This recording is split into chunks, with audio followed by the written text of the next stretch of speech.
tips that you would like to share with the people out here as to how a team is made from beyond being a great individual player? Even a Brian Lara couldn't win for West Indies. You need 11 good people to win a match. So anything that you would like to share? India, in my perception, is a tremendous talent pool. This is not… I'm not speaking this out of my nationalistic fervor. I'm not so identified with the political identity of a nation as such. But what I see is, having spoken to all kinds of people across the world, I've spoken in large universities, scientific community which have very keen minds, academics and others, but on an average, if you pick up a bunch of 100 people off the streets of Mumbai or Bangalore or Chennai or somewhere, you will find generally they are of a higher intellect than what you can pick up anywhere in the world, believe me. I'm not saying this because I'm an Indian. Generally, natural intellect is very high, but it is one of the most disorganized intellects. They have intelligence, but organization has not happened, which essentially means lack of leadership. There has not been an inspiring leadership for a long time. We get leaders only when there is super crisis. We don't get leaders to manage our well-being and enhance our well-being. Only when we're in a real deep pit, like Mahatma Gandhi is born, because we're in a total mess. Somebody else has occupied us and everything bad has been done to us. Now one leader props up out of desperation. Otherwise, to be a leader, naturally to stand up and be a leader, to create good things, to maintain good things and to enhance good things in the world, when I look back, I have not seen a leader like that for a long time in the history of this country. I think this is mainly… has many things to… there are many factors to this. I think one main factor is, we have been an occupied nation for too long and somehow we have developed this attitude, don't put your head up, somehow put it down and go home. Don't confront problems, avoid problems, has been our attitude always.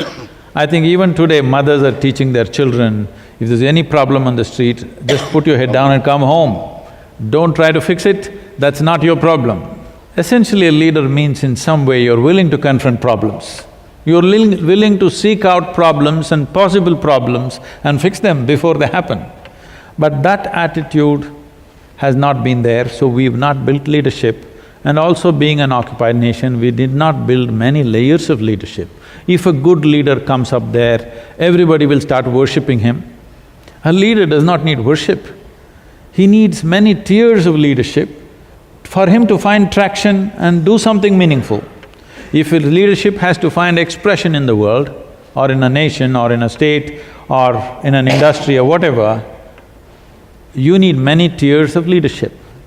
But in our society, generally when a good leader comes up, we will see worship, somebody will start building temples for him, somebody will start doing puja for him, all these things start happening. We have to shift from this attitude. Looking up to a leader for inspiration is good, but losing all sense about him is not good. So, what is needed in this country is to develop those many tiers of leadership. This is in… somewhere in 2004, that someone was at our yoga center, a very prominent person in the country, and he asked me, Sadhguru, this is great what you're doing, but what about the nation? I said, see, I have a list of 2,000 people who will make a difference for this country if we impact them. Get me these 2,000 people in the next 4 years. You will see a quiet change will happen in the nation. I'm not talking about prime ministers, chief ministers, because generally their tenure is 5 years and they're gone.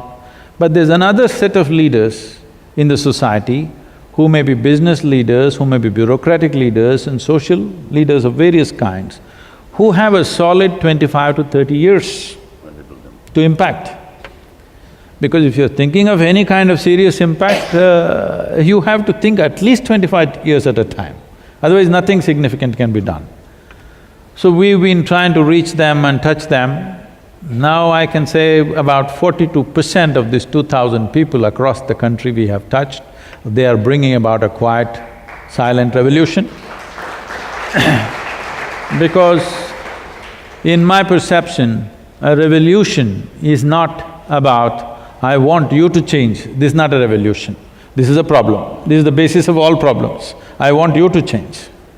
I am willing to change. This is a revolution. To bring this forth in everybody, whatever is needed for the situation, I am willing to change myself and do my best in this given situation.